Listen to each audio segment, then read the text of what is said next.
Good morning, years 9, 10 and 12. Today we honour and remember those that gave their lives in all forms of combat affecting the British Isles. 102 years ago today, on the 11th hour of the 11th day of the 11th month, the guns fell silent and marked the end of 4 years of horrendous bloodshed that was the First World War. Every year we celebrate and commemorate the achievements of the British Army and respect their importance in helping to achieve victory. But with the story of the First World War, we tend to forget the importance of a key part of the British Army, and that is the role of the empires. Today, Miss Podmore and I will explain the role played by the empires and bring to life some of the stories of famous individuals and groups, and sort of celebrate their achievements and the importance of their role in helping us to win the First World War. One significant thing to remember when it comes to the World Wars is the contribution of empire. Often forgotten, the empire's role is substantial.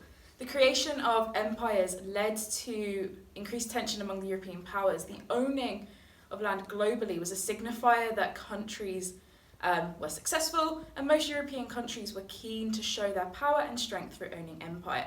This is particularly the case of the First World War, where all major powers and all major countries had some form of empire. Britain owned land in Canada, Australia, India, and South America. Germany owned land in Africa and Asia, and as did France. In Britain, following the failure of the initial campaigns, these land masses sent supplies, food and soldiers to help in the war effort and support Britain. Out of almost 9 million men who served Britain during the war, over 2.5 million men were from the empire. These men joined not just to serve Britain, but with the hopes of inspiring independence in their home countries. Without the role of empire, what would have been a European war turned into global conflicts. When Britain went to war in 1914, its professional army of 750,000 men was small by European standards and suffered huge casualties in the early battles of the war. Over the next 4 years, 8 million men were conscripted or recruited into the British Armed Forces. Almost half came from outside the UK. Without their service and sacrifice, Britain would have lost the war. They came from across the empire, from the plains and the mountains, from tiny islands and vast continents, serving on every front, from the equator to the Arctic Circle. Wherever they came from, they served the same cause half a world away from home, and 1 in 10 of them never made it back.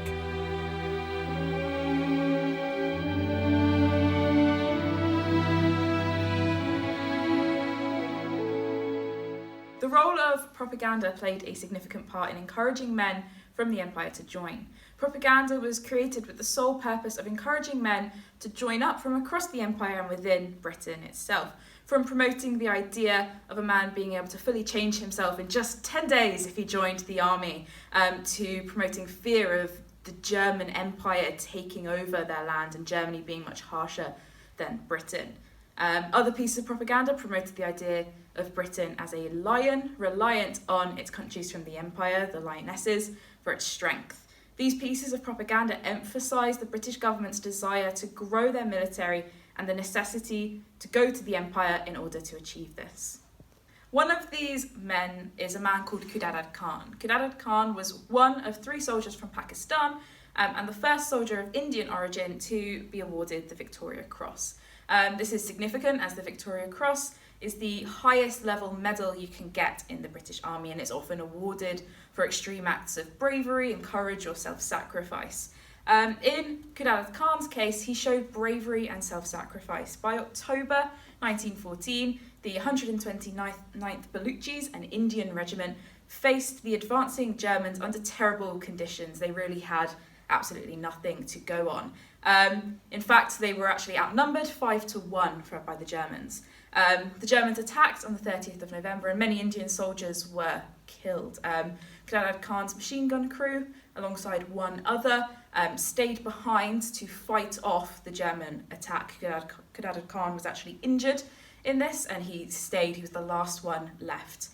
He does survive, and as a result of his bravery, he is awarded with this medal. But because of his bravery and his kind of fighting back off of the German troops, he was able to give the British Army time to make it there and to fight back against the Germans. He is sent back home. He is treated for his injuries and later decorated for his achievements. And King George V gives him his Victoria Cross at Buckingham Palace. His story is really significant because it helps to inspire other soldiers from Empire to join up for a chance to prove that they are just as brave as Khudadad Khan. Another famous example of the successes of the Commonwealth and the British Empire was at the famous battleground of Vimy Ridge. In April 1917, Canadian troops were ordered to attack the German strongholds, the trenches of which they had held since late 1914. Despite attempts made by the French, it was seen as an area that basically was unpassable and was uncapturable. Vimy Ridge was right at the top of the hill and, as I say, was seen by the Allies as just not being at all able to be captured. Commanded by General Julian Byng, the attack was planned thoroughly and even used tunnels to get closer to the enemy to avoid climbing the steep hill. Planes were also used for the first time to drop bombs and support the aerial bombardment, and such ingenuity that the Canadians showed really saw victory happen against all odds. Vimy Ridge was seen as a stronghold, as I say, that the Germans simply could not lose, and the Canadians were only given the assignment in the vague hope that they could actually achieve anything. No expectation beyond that. The battle lasted just 5 days. All of the positions that the Canadians were aimed to capture were captured, and it's a staggering achievement, okay, and is recognised really as being the first uninhibited success and undisputed success of the First World War. It's marked on April the 9th in Canada as a day of national remembrance, and such a story really just demonstrates the overwhelmingly positive effect of the soldiers of the Empire. In this case, they brought diversity, ingenuity to the previously quite stale and old-fashioned British tactics, and achievement at against such remarkable odds was just overwhelming and staggering. The memorial that you see on screen now recognises this and is a place of pilgrimage for many of the families of the deceased.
As you have seen from your study of history, war often acts as a catalyst for positive change.